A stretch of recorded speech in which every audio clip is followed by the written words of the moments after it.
예고된 대로 이재명이 오늘 당무에 복귀했습니다. 그간 정치권과 언론에서는 이재명이 복귀 일성으로 어떤 발언들을 내놓을지 관심이 쏠렸는데, 오늘 이재명의 복귀 일성은 윤석열 정부 내각 총사퇴 이것 한 가지와 이른바 체포동의안 가결파 징계는 없다, 통합해야 한다, 이것이었습니다. 그리고 오늘 이재명의 표정은 매우 밝고 기세 등등해 보였는데요. 관련 소식 보도합니다.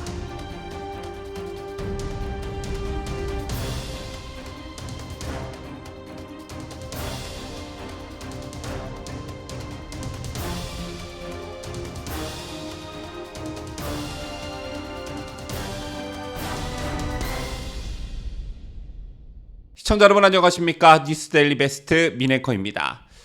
여전히 민주당 대표직을 맡고 있는 이재명 초선 의원이 한 달여 만에 당무에 복귀했습니다. 단식과 그로 인한 건강 악화를 빌미로 병원에 입원한 지 35일 만에 국회에 출근한 것인데요. 그 첫 일성으로 오늘 열린 더불어민주당 최고위원회의에 참석해 이런저런 말들을 쏟아냈습니다. 표정은 매우 밝아 보였고 기세 등등한 모습이었는데, 언제까지 이런 이재명의 모습을 계속 지켜봐야 하는 것인지 울화가 치미는 분들 많으실 겁니다. 자, 오늘 이재명이 낸 발언들을 요약하자면 일단 윤석열 정부 책임론과 내각 총사퇴였습니다. 건방지기 짝이 없는 발언이었는데요. 자, 오늘 이재명의 발언은 모순 덩어리 그 자체였습니다. 민생을 얘기하면서 그 책임은 윤석열 정부에게 있고 책임지는 자세를 보여라. 그러려면 내각을 총사퇴시켜야 한다라는 게 오늘 이재명이 던진 메시지였습니다. 자, 그런데 도대체 이재명은 민생이 그렇게 어려운데 뭐를 했냐? 이런 질문을 안 던질 수가 없는 상황입니다. 여러분 잘 아시다시피 요즘 21대 국회 마지막 국정감사가 진행 중에 있습니다. 이것도 거의 막바지에 접어들었는데, 여야는 국감을 앞두고 여느 때와 마찬가지로 민생을 강조하면서 정책 국감을 펼치겠다는 입장을 보였지만 정치권 안팎에서는 최악의 국감이라는 비판이 제기되고 있습니다.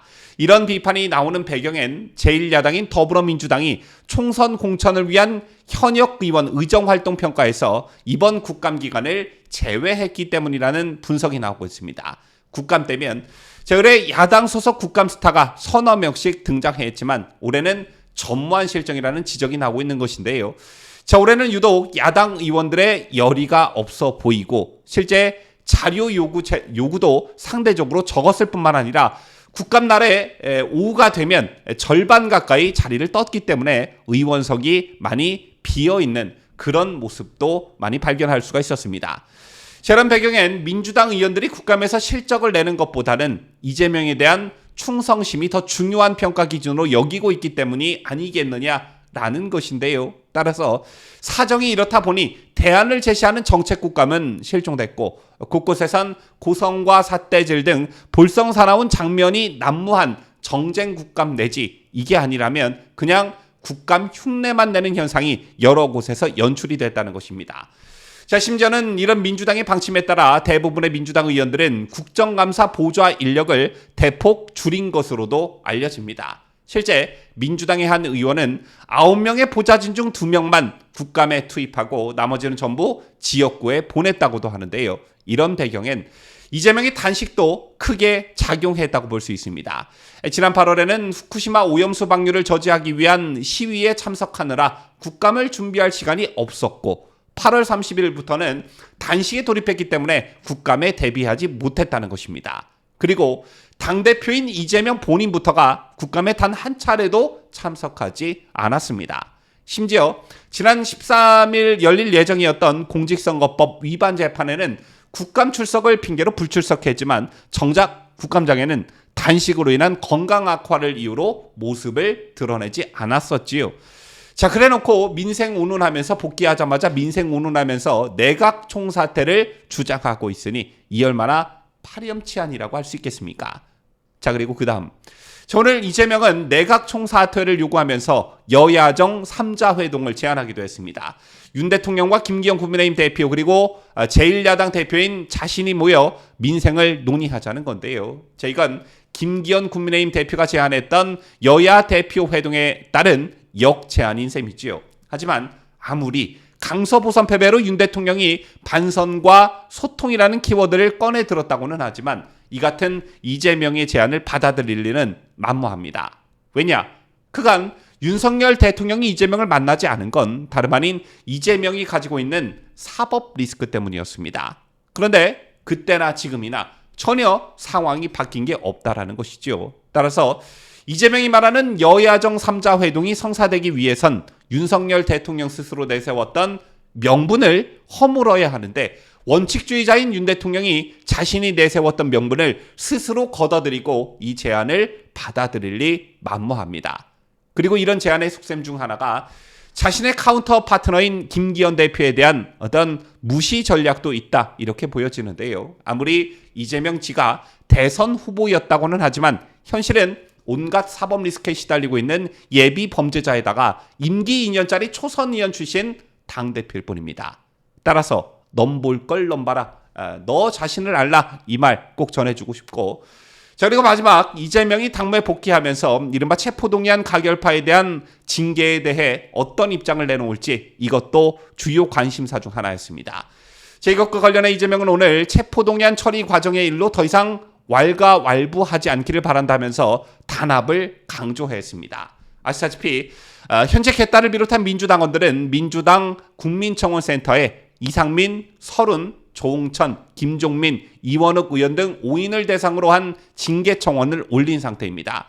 저희들이 이재명의 체포동의안 본회의 투표에서 가결에 찬성했다는 이유에서인데요. 해당 청원에 당원 5만 명이 동의하면서 민주당은 공식 답변을 해야 하는 상황입니다. 하지만 35일 만에 당무 복귀와 함께 이재명이 내놓은 발언은 당내에서 지속되었던 가결파 징계 여부와 관련한 논쟁의 종지부를 찍는 것으로 해석이 되고 있습니다. 사실상 가결파의 행동을 덮고 넘어가겠다는 그런 취지의 발언이기 때문이었는데요. 자, 이와 함께 오늘 한 사람이 주목받기도 했습니다. 자, 이재명의 발언 직후 비명계로 분류됐던 고민정 민주당 최고위원이 바로 호응했기 때문입니다. 고 최고위원은 작은 차이를 넘어서자는 대표님의 결단에 진심으로 감사하다는 말씀을 꼭 드리고 싶다 이렇게 말했는데 아시다시피 고민정은 이재명이 체포한 가결 다음 날 당 최고위에서 부결표를 던졌다고 호소하고 이재명이 구속영장 심사를 받기 위해 녹색병원에서 서울중앙지법으로 이동할 당시 눈물까지 보인 바 있습니다. 이런 모습들을 보면서 한편으로는 참 공천이라는 게 뭐길래 권력이라는 게 뭐길래 저렇게 자존심까지 내려놓을까 이런 씁쓸한 생각도 하게 되는데 어쨌든 중요한 건 오늘 이재명이 이렇게 말했다고 해서 과연 친명과 비명 간 갈등이 완전히 해소될 것이냐 바로 이 점일 것입니다. 이재명이 복귀하기 전에 이른바 가결파에 대한 척결 얘기가 이슈로 급부상했을 때 제가 이재명은 복귀 후에 통합과 단결을 얘기하고 실질적으로는 다른 사람들을 내세워 비명계 학살을 시도할 것이다 이런 말씀을 여러분께 드린 적이 있습니다. 저는 종국적으로는 그렇게 될 것이다 이렇게 보는데요. 실제로 현재 내년 총선과 관련해 비명계 지역구에 도전장을 내미는 친명계 인사들이 상당수 있다고 하죠. 이런 맥락에서 핵심은 공천이라고 보여지는데 이재명에게 비명계의 척결이라는 것은 단순한 계파 갈등 이상의 의미를 지닌다고 볼 수 있습니다. 이유는 매우 간단한데요. 흔들렸던 리더십이 구속영장 기각으로 더욱 굳건해졌고 재판 지연 등으로 다음 대선을 노리는 이재명으로서는 민주당을 자신의 당, 즉 이재명의 민주당으로 만들기 위한 절호의 찬스가 바로 이번 총선이기 때문입니다. 김대중의 뿌리를 가진 민주당이 아닌 문재인의 친문 세력이 명맥을 유지하고 있는 그런 민주당이 아닌 이재명을 위한 이재명에 의한 모든 권력은 이재명으로부터 나오는 그런 민주당을 만들기 위한 절호의 찬스를 과연 권력욕이 누구보다 강하고 술수에 능한 이재명이 그냥 지나칠 리 만무합니다. 자, 앞으로 민주당에서 어떤 피바람이 불지 좀 더 지켜보시죠. 지금까지 저는 자유대한민국을 소화하는 뉴스데일리 베스트 민앵커였습니다.